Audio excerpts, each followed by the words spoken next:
नमस्कार. आपल्या सगळ्यांचे सोशल महाराष्ट्र न्यूज चॅनलमध्ये हार्दिक स्वागत. चला वळूया तर एका नवीन बातमीकडे. आजची बातमी.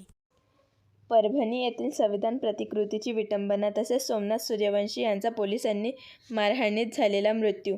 देशाचे गृहमंत्री अमित शहा यांचे डॉ. बाबासाहेब आंबेडकर यांच्याविषयी संसदेत अपमानजनक वक्तव्य तसेच बीड जिल्ह्यातील मसाजोग येथील मराठा समाजातील तरुण सरपंच संतोष देशमुख यांची निर्घृण हत्या या सर्व घटनांच्या विरोधात सर्वपक्षीय व सामाजिक संघटनेच्या वतीने आज धुळ्यात निषेध मोर्चाचे आयोजन करण्यात आले होते.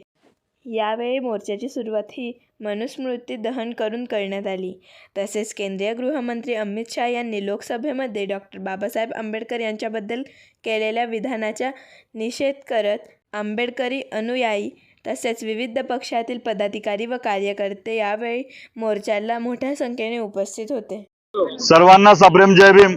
आज परभणी घटना निषेध मोर्चा म्हणून शहीद भीमसैनिक सोमनाथ सूर्यवंशी यांच्या हत्येच्या निषेधार्थ धुळे जिल्ह्यातील तमाम भीमसैनिक वेगवेगळ्या गटातटातनं पक्षत्याग करून म्हणजे पक्ष त्यांच्या बाजूला सारून एकमताने आंबेडकरी विचारधारा मानून या ठिकाणी जमलेलो आहोत. या ठिकाणी खास करून परभणीला डॉ. बाबासाहेब आंबेडकर लिखित जी घटनेची नासधूस करण्याचा प्रयत्न, प्रतिकृतीची नासधूस करण्याचा जे काय समाजकंटकाने प्रयत्न केला त्याच्यामध्ये आमचा शहीद भीमसैनिक सोमनाथ सूर्यवंशी याची पोलिसांनी हत्या केली. त्या हत्येच्या निषेधार्थ पोलिसांवर 302 चा गुन्हा दाखल करून आणि संबंधितांवर तात्काळ कारवाई करावी तसेच त्यांना 1 कोटी रुपये मुआवजा देण्यात यावा. तसेच डॉक्टर बाबासाहेब आंबेडकर यांच्याबद्दल जे काही अमित शहा यांनी वादग्रस्त वक्तव्य केलं होतं त्याचाही आम्ही निषेध करत आहोत.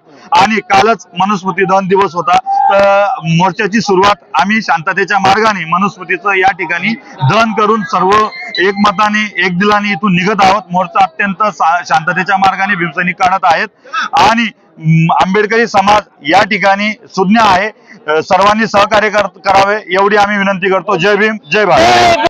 बातमी आवडल्यास चॅनलला लाईक व सबस्क्राईब करा व दररोज अशा नवनवीन बातम्या पाहण्यासाठी चॅनलला फॉलो करा. धन्यवाद.